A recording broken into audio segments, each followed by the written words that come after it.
como comprar e pesquisar as passagens das companhias aéreas low cost.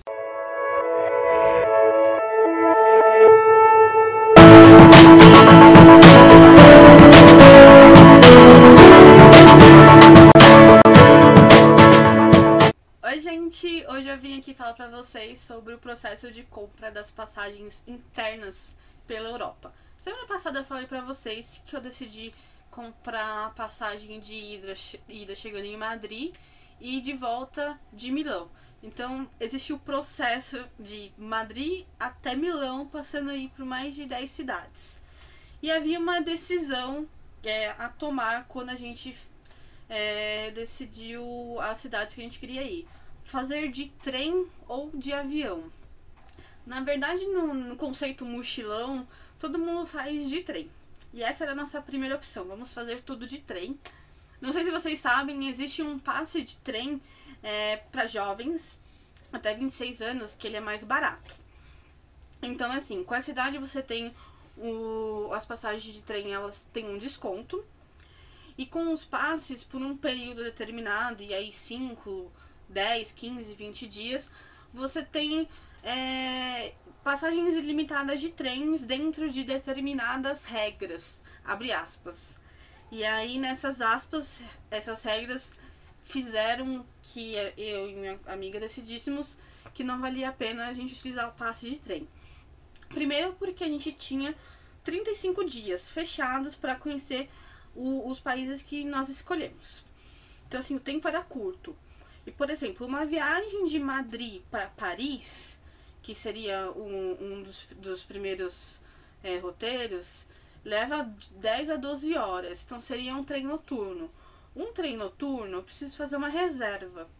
Para fazer uma reserva, eu preciso pagar uma taxa extra de, se não me engano, uns 30, 40 euros para essa viagem determinada. E se eu começasse a somar cada viagem que eu tivesse que fazer uma reserva, já não valia a pena eu comprar o passe. Valia a pena talvez eu comprar até bilhete separado para cada viagem de trem que eu fizesse. E aí, se começasse a fazer a conta de quantas horas eu ia levar de trem em alguns trechos e quantas horas eu iria fazer de avião, valia a pena talvez eu fazer de avião. E nessa de fazer de avião, descobrimos as companhias low cost, que aqui no Brasil não existem. Na verdade, as companhias low cost, elas são companhias aéreas que fazem basicamente o transporte aéreo. Então assim, elas não oferecem nada mais. Você que faz um voo aqui no Brasil, sei lá, de São Paulo para o Rio de Janeiro, pela TAM, que eles oferecem uma água, um amendoim, um lanchinho, lá não tem isso. Eles fazem um voo de Londres para Paris que não tem nada. Tipo assim, você senta, você coloca o cinto, o banco ele não reclina, você tem um limite de bagagem e acabou. É 1 hora de voo e você não tem nada. Você leva a sua água, você leva a sua comida. É tipo um transporte pago que você se vira. E elas são denominadas low cost porque, além da passagem ser bem mais barata, por causa dos serviços que não estão atrelados, qualquer serviço que você consuma a bordo é pago, a bagagem ela tem um limite. Então, por exemplo, as duas companhias aéreas que a gente pesquisou, que são as mais comuns na Europa, que são a EasyJet e a Ryanair, elas têm um limite de bagagem. A EasyJet ela tem um limite de tamanho de bagagem. Se não me engano é 20 centímetros por 40 por 55, eu não lembro direito, eu vou colocar aqui embaixo o limite de bagagem. E a Ryanair tem um limite de peso e de tamanho.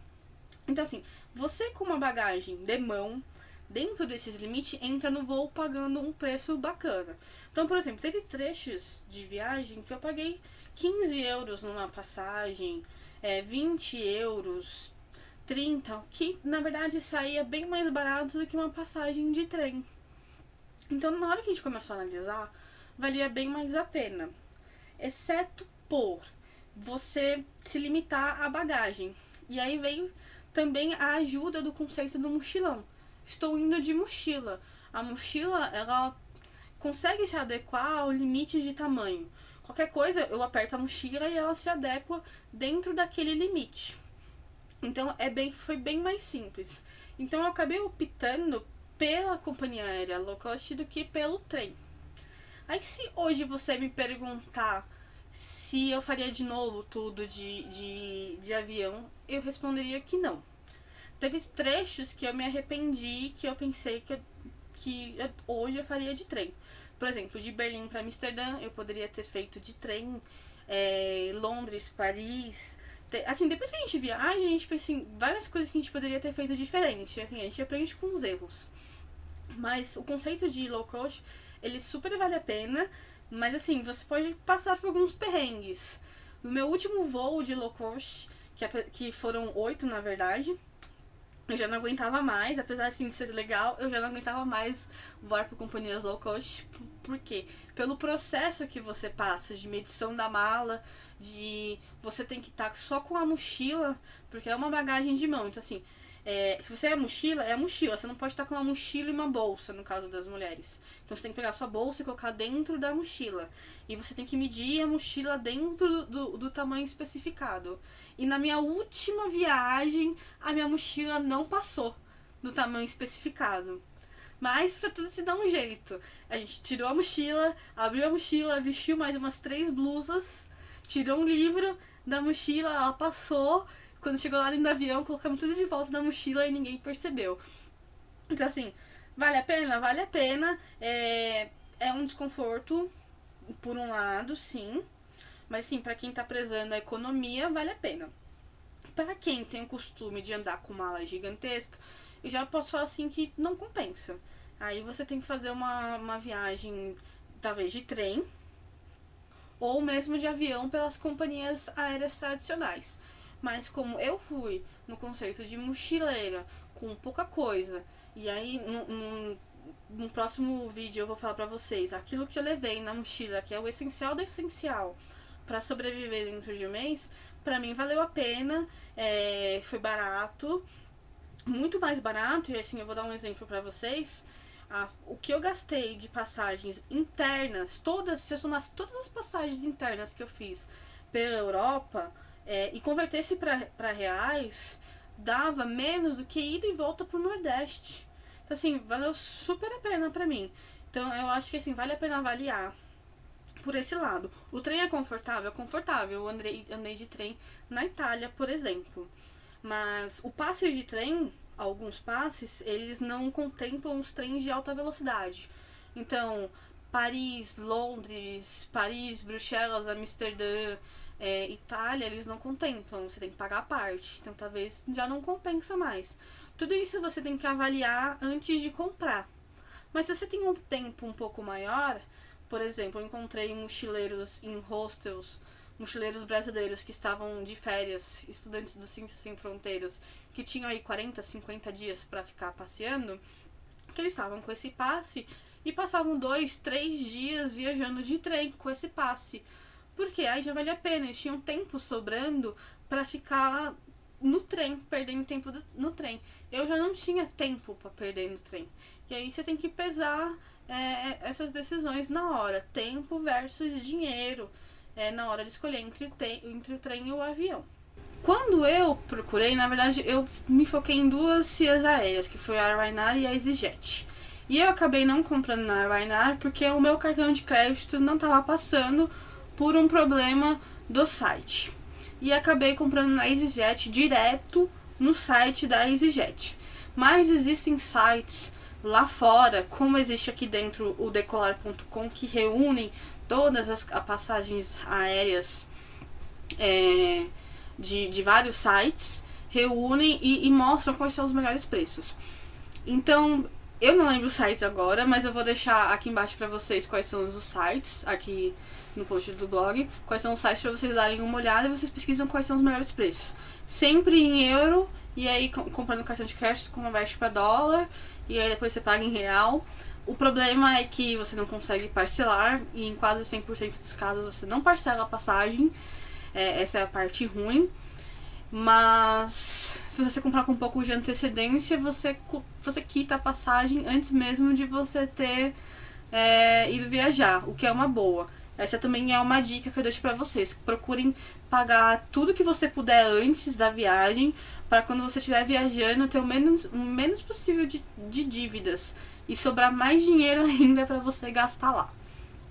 Independente, assim, de tudo, você que tem que escolher se você quer ir de avião ou se você quer ir de trem. Às vezes você tem medo de avião, aí já é mais difícil você conseguir ir pra Europa se você tem medo de avião. Ou às vezes você queira ter uma experiência de trem, e aí é incrível, porque as paisagens na Europa são incríveis. Então só o fato de você estar sentado na janela, olhando pra fora e vendo as montanhas e tudo que passa à frente já é uma experiência muito melhor do que você ficar numa cabine de um avião. Independente de tudo isso, você tem que ponderar e com calma fazer bastante pesquisa e cálculos antes de você resolver comprar a passagem. É importante, antes de tudo isso, é você definir bem os locais para onde você vai e prestar atenção que quando você vai de avião, você tem algumas limitações de voos diretos. Então, muito da minha viagem, que quando as pessoas viram a teia de aranha que foi, que, por exemplo, eu saí de Madrid, fui para Londres, Budapeste, Paris, Barcelona, e se perguntaram, nossa, mas por que você fez essa viagem toda? Foi porque não existiam voos diretos entre as cidades na sequência que eu queria. Por exemplo, Budapeste, eu só tinha voos partindo de Londres ou Paris. Então eu tive que adequar o meu roteiro indo de Londres e voltando para Paris e depois voltando para Espanha de novo. E isso tem que ser bem calculado, bem feito, para você não perder tempo e às vezes também dinheiro. E às vezes você vai ter que olhar e falar assim, eu vou ter que deixar alguma cidade de fora. Que no meu caso foi a cidade de Viena. Eu deixei Viena de fora porque o trabalho que dava para ir para Viena não compensava. Eu ia gastar muito tempo e dinheiro, porque voos diretos eram pouquíssimos, a viagem era de trem, era demorada e não cabia dentro do tempo que eu tinha. Então tudo isso você tem que levar em conta. Esse é um ponto negativo de fazer de avião que o trem não tem, porque o trem, a Europa inteira é praticamente ligada a trem, mas o trem você perde muito tempo nas viagens. Então pense bem, pondere bem sobre isso. Espero encontrar vocês aqui semana que vem no nosso próximo tema.